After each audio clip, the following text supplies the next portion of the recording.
Us to discuss the wild swings and the broader impact of the retail trading boom. Lori Calvasina, head of U.S. equity strategy at RBC. Lori, great to see you again.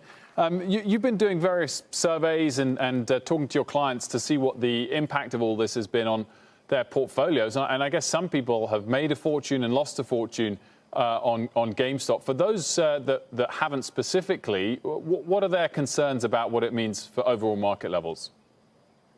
So in terms of the big picture, when we've talked to long-only investors about this, some have been adversely impacted by not owning some of these names that have run, and others it really hasn't affected all that much. But what they all have in common is they're wondering whether or not this is telling us that there's too much risk in the market, that this is another sign or symptom of excessive exuberance.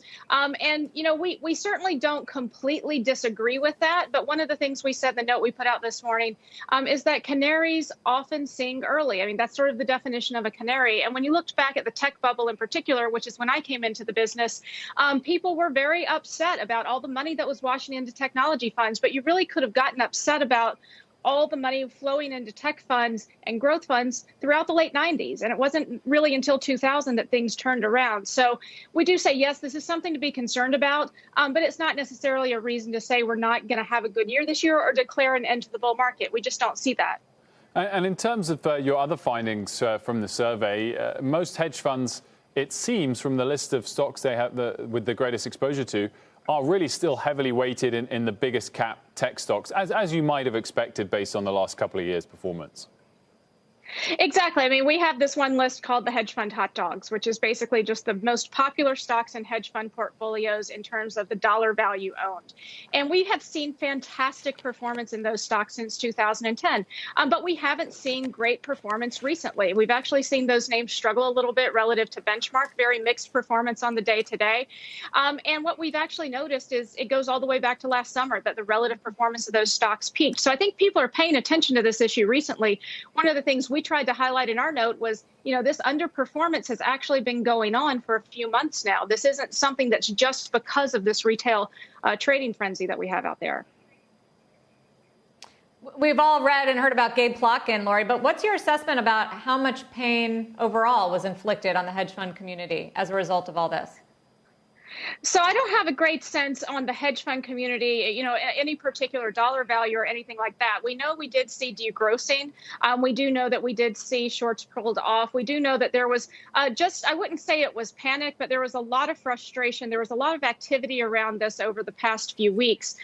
You know, I spent a lot of time last week talking to long-only managers, trying to figure out what the impacts were on that side of the business. And what we found was that the growth funds were caught up in this degrossing. So we only saw 27% of large cap growth managers outperformed their benchmarks last week. And that was primarily because a lot of these popular stocks that they own, the hedge funds also own and were selling down.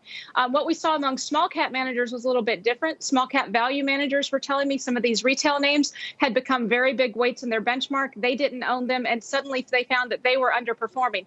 Only 9% of small cap value managers beat their benchmarks last week. And that was really because of factors completely beyond their control. Looking, Lori, at your sort of top sector picks for the rest of this year, financials, materials, energy, it's very cyclical. It's an extension of sort of the Q4 performance we saw.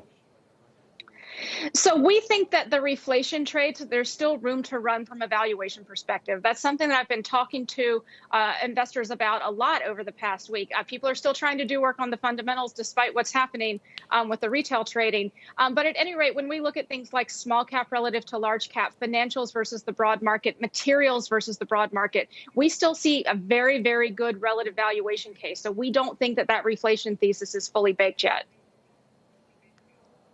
Which is why I guess you have a 4,100 price target on the S&P, which is a few percentage points higher from where we are. Lori, are we in the early innings of a new economic cycle and bull market, or the middle, or the end? Where are we? I think that that's a fantastic question, Sarah. And I've actually been pushing that to my clients because, to be honest with you, I am worried about a short-term pullback. I do think valuations have gotten a little stretched for the market. I think that sentiment is frothy. But I do think that you have to ask yourself, what are you going to do with a pullback? How are you going to treat it? And we would be buyers on the dip. And basically, we've been telling our clients, we think that it is much more likely that we are in the early innings of this economic expansion and that the bull market is young. We don't think that we're in the middle innings. And that's when you might start to see some of those, kind of quote unquote reflation trades, things like small caps start to underperform once you get to kind of the middle of the cycle. And we think it's still very, very early days here. So we're willing to ride out some potholes in this path of recovery from here. Shepard Smith here. Thanks for watching CNBC on YouTube.